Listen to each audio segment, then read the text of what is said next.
Como que alguém quer proteger meninas? Pode ser fã de Simone de Beauvoir.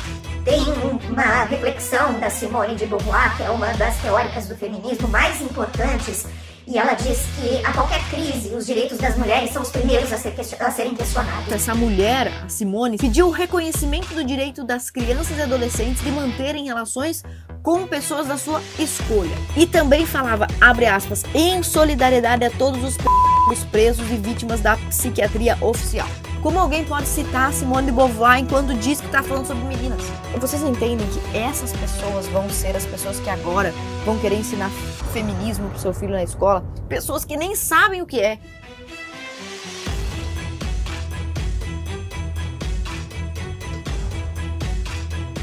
Olha, pessoal, nos últimos dias, nas últimas semanas, eu tô tentando ficar um pouco menos aqui na internet, justamente porque eu tô tentando concluir um novo livro que vai ser mandado para a editora, e a gente vai fazer todo o esforço para publicá-lo ainda esse ano. E justamente o tema do livro é a articulação feminista na prática, como funciona, né? E por que eu tô falando sobre isso e eu parei o que eu tava fazendo para gravar esse vídeo? Porque nós acompanhamos na semana passada um projeto de lei da Tabata Amaral, que é uma feminista declarada, que vai ser relatado no Senado por uma outra feminista, que visa justamente tornar um conteúdo obrigatório e oficial nas escolas o ensino do feminismo. Isso já seria motivo suficiente para eu parar o que eu estava fazendo e gravar um pouco sobre isso. Mas aí aconteceu uma outra coisa. Quem me acompanha aqui há bastante tempo sabe que tem uma jornalista aqui em Santa Catarina que sempre publica coisas para desmerecer o meu trabalho e, obviamente, é uma jornalista feminista. E agora que lançaram este projeto de lei 1904, ela voltou a mostrar as suas garras e a sua impropriedade. Então é sobre isso que eu quero falar. Sobre feminismo, sobre aborto, enfim, fica comigo nesse vídeo. Essa jornalista é uma prova ou um excelente resumo, uma excelente materialização do que se tornou o jornalismo. Eu não sei se vocês já pararam para pensar ou para pesquisar, mas a única profissão remunerada exercida pelo próprio Karl Marx foi o jornalismo. O George Orwell disse uma vez que o jornalismo era publicar aquilo que alguém não quer que seja publicado e que todo o resto, que não fosse isso, era só propaganda, só publicidade. O Edward, também, o pai da propaganda, disse que a propaganda é um braço executivo do governo invisível. Então, olha só, qualquer pessoa que minimamente esteja atenta se dará conta que a grande mídia e o jornalismo de hoje virou apenas uma publicidade, uma propaganda da agenda mundial. Um braço de um governo que também nem precisa mais esconder a que veio, cujo assassinato de bebês, aborto, revolução sexual é objetivo e pauta. Esse é o objetivo e pauta desse governo invisível. Se a gente fosse pensar assim matematicamente, seria impossível que todos os jornalistas, todos os artistas, todo mundo tenha sempre a mesma opinião sobre esses assuntos, feminismo e aborto. Que coisa improvável todo mundo pensar a mesma coisa. Então, como é que pode você abre um jornal, eles estão sempre falando a mesma coisa, o mesmo discurso a respeito do aborto, a respeito do feminismo? Olha só o caso do PL 1904. É um PL que visa estabelecer um limite para se realizar um aborto, mesmo aquele autorizado pela lei. Isso conforme o próprio Conselho Federal de Medicina, cientificamente embasado, conforme ele mesmo determinou ao tentar proibir a cistolia fetal, que é uma prática muito desumana. E por que é desumano? Porque não existe sentido ou lógica em matar um bebê viável se eu posso interromper uma gravidez e tirar dali um bebê vivo. Depois da 22ª semana, a gravidez pode ser interrompida sem a morte de ninguém. Se a gestante disser que não quer mais carregar aquele ser humaninho, tudo bem, você pode interromper essa gravidez tirando o ser humano que está dentro dela vivo. Não é necessário matar o bebê. É isso que o Conselho Federal de Medicina reconhece e que essa lei tenta coibir, a morte desnecessária de um inocente. Eu não consigo imaginar que isso seja tão difícil de entender. É muito mais bárbaro, muito mais complexo você tirar um bebê morto de dentro de uma mulher do que tirar um bebê vivo. E por que não tirar um bebê vivo e colocá-lo para adoção? Então eu fico olhando para isso e fico pensando no abismo cognitivo que está na mente desses jornalistas, desses colunistas. Eu acredito que esses jornalistas, essa galera, eles sabem o que eles estão fazendo e eles agem simplesmente porque eles realmente querem defender a morte de seres humanos indesejáveis, pessoas que eles acham que não deveriam nascer. Só para dar um exemplo da atuação da grande mídia, eu vou pegar aqui para exemplificar essa jornalista. Segundo ela mesma diz, a sua preocupação não é matar bebês. A sua preocupação é proteger meninas. Ela quer proteger mulheres. Veja aí os tweets dela. Olha só o vocabulário apelativo e emocionado. Atrocidades, retrocesso, mentira, nojo, ofensiva contra mulheres. Todas palavras que remetem a tirar um sentimentalismo dentro da gente, né? E ela clama por um serviço de aborto legal como se fosse uma obsessão, ignorando os números relativos à impunidade, por exemplo. Em um país onde a esquerda votou contra o endurecimento das penas contra estupradores, contra a castração química, ela vai lá e fala que a direita é que é atroz, a direita que é violenta, que é má. O que os deputados que assinam esse projeto estão dizendo, estão alegando, é que eles querem evitar que haja o aborto de fetos com 22 semanas ou mais. Só que se essa fosse a intenção desse projeto de lei, o que eles estariam propondo era, na verdade, estrutura na rede de saúde brasileira para que as mulheres, as meninas, especialmente as meninas que são estupradas no Brasil, tenham acesso ao aborto legal. Estrutura na rede de saúde brasileira para que as mulheres tenham acesso ao aborto legal. Então, quem assiste ao vídeo ou lê os tweets dessa mulher pode realmente se deixar enganar pensando que ela realmente está preocupada com crianças, ela realmente está preocupada com meninas, com mocinhas. Só que, como que uma pessoa supostamente esclarecida, como que uma pessoa preocupada com crianças cita Simone de Beauvoir? Como é possível um negócio desse?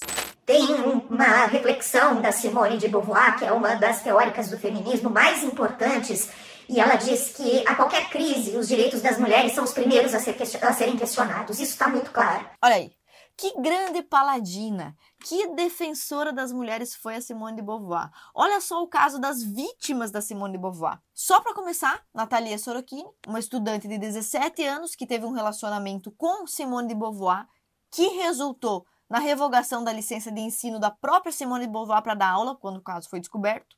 Esse relacionamento, como outros envolvendo a Simone e o Sartre, foi marcado por manipulação emocional, dinâmica de poder, sofrimento psicológico e, quem sabe, violência física também. E todo esse sofrimento foi relatado por ela. Tem uma outra moça também, a Bianca Lamblin, de 16 anos, que foi aluna da Simone, que foi apresentada a Jean-Paul Sartre, que se tornou amante da Simone depois do Sartre. Um triângulo amoroso que terminou depois porque a Simone de Beauvoir ficou com ciúme, seja lá o que for. Essa mocinha, ela era judia, ela escapou dos nazistas, não teve ajuda da Simone para escapar e na situação mais vulnerável que ela estava ainda foi abusada por esse casal. E ela relata nos livros que ela passou por muito sofrimento por ter sido explorada fisicamente e emocionalmente. Então, que grande exemplo de intelectual e feminista utilizado por essa jornalista para defender o aborto, né? E dizer que está protegendo as crianças, ela cita Simone de Beauvoir. E tudo isso para quê? Para matar bebês inocentes. Tem mais coisa que a Simone de Beauvoir fez, tá? Com outros 67 intelectuais lá da época, a Simone de Beauvoir e o Sartre assinaram uma carta publicada no jornal Le Monde pedindo a liberação de 3 criminosos condenados por pedofilia. O documento assinado por Simone de Beauvoir defendia a relação sexual com menores de 13 anos. Ambos, ela e o namoradinho dela, assinaram também uma carta publicada no jornal Libertação pela revogação da lei que punia atos sexuais com menores de 15 anos. Sabe o que eles pediam nesse documento? Essa mulher, a Simone, citada por essa jornalista feminista, pediu o reconhecimento do direito das crianças e adolescentes de manterem relações com pessoas da sua escolha. E também falava, abre aspas, em solidariedade a todos os pedófilos presos e vítimas da psiquiatria oficial. Então, de acordo com essa feminista Simone de Beauvoir, as crianças de 11 anos já eram sim consideradas sexualmente aptas a alcançar a puberdade e ter relações. Ela e o Sartre fizeram parte de um front chamado Frente de Libertação de Pedófilos. Então, olha, por favor, não venham essas jornalistas, essas feministas dizer que elas estão contra o PL relacionado ao aborto porque elas querem proteger meninas. Como que alguém quer proteger meninas? Pode ser fã de Simone de Beauvoir. Como alguém pode citar Simone de Beauvoir enquanto diz que está falando sobre meninas? Isso é impressionante. Isso é o jornalismo brasileiro. E esse tipo de publicação dessa mulher, citando Simone de Beauvoir para falar sobre estupro, isso mostra o quanto esse pessoal feminista está despreparado para falar sobre aquilo que eles próprios defendem. Podia ter citado tanta gente, tantas mulheres que não abusaram de crianças, pois ela vai lá e cita justamente aquela que defendia isso. Como é que é possível? Vocês entendem que essas pessoas vão ser as pessoas que agora vão querer ensinar feminismo pro seu filho na escola? Pessoas que nem sabem o que é. E continua, porque depois a jornalista ainda menciona o caso da CPI do aborto. Ela tem a falta de vergonha na cara de mencionar. Ela ataca a juíza que tentou salvar um bebê, a juíza que agiu como uma heroína tentando salvar o bebê. E eu falo com conhecimento de causa da CPI do aborto, porque na Assembleia Legislativa eu fui a proponente e a relatora, em um caso que resultou no assassinato de um bebê viável de 7 meses. Um bebê de 7 meses. E que contou, inclusive, com uma nota emitida por mulheres de dentro do próprio parlamento pedindo para que se matasse esse bebê com mais velocidade. Tem a questão também do judiciário. Aqui mesmo em Santa Catarina, a gente viu uma juíza que, ao invés de ajudar uma criança de 11 anos que tinha direito ao aborto legal, sugeriu que ela segurasse mais um pouquinho uma gestação. Acabou atrasando esse processo. Eu não posso falar mais porque era uma CPI sigilosa em respeito à menina que era menor de idade. Eu tenho os limites com respeito às declarações e aquilo que a gente descobriu. Mas eu posso assegurar para vocês que estão aqui assistindo, existe um conluio de advogadas feministas militantes, de médicos, de jornalistas que operam para ludibriar as questões em torno da família e do aborto, para cavar cenários de dessensibilização das pessoas com relação ao aborto. Queriam fazer desse caso que nós investigamos na CPI do aborto um precedente justamente para abortar bebês em qualquer idade. Por isso essa insistência tão grande em abortar aquele bebê de 7 meses, para fazer no Brasil a mesma coisa que aconteceu no caso Roe vs Wade nos Estados Unidos. E eu tô falando isso por quê? Porque olha só, os deputados, eles têm a obrigação de defender e representar o povo e os nossos votos. Para essa turma da mídia, parece que nós, conservadores e pessoas que defendem a vida, nós somos minoria, mas não, nós somos maioria. Eu falo sempre sobre isso no parlamento com os outros deputados. Nós que defendemos a vida e que somos conservadores é que somos maioria. Esses jornalistas, essas colunistas, esses ignorantes como essa mulher, vocês conseguem, pessoal, vocês conseguem entender isso. Tudo bem a mulher querer ser feminista, tudo bem. Não tá bom, mas tudo bem, ela tem esse direito.